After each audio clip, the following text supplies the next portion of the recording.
In today's video, I'm going to teach you how to edit a message you already sent in the ChatGPT iPhone app. Editing a sent message is great when you need to fix a typo, clarify instructions, or add missing details without starting a whole new conversation thread. Here's how to do it smoothly and confidently. First, open the ChatGPT app on your iPhone. Give it a moment to load your recent conversations.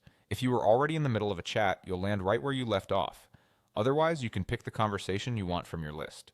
Next, tap the menu icon at the top left. You'll recognize it by the two horizontal lines. This opens your navigation panel and lets you move between conversations if needed. Find the specific thread that contains the message you want to adjust.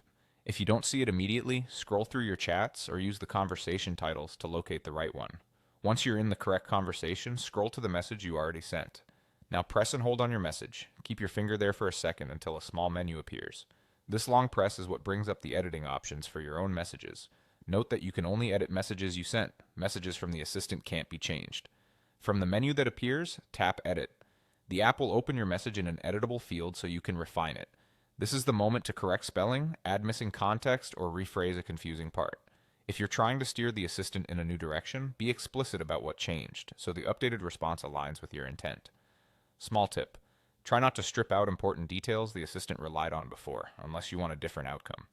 When your changes look good, tap Send. The updated message replaces your original, and the assistant will process it to generate a response based on your revised prompt. Depending on your connection and the complexity of your message, you might see a brief loading animation while the new reply is prepared. If you don't see the edit option when you press and hold, make sure you're pressing on your own message and not the assistant's. Updating the app to the latest version can also help, as editing features may improve over time.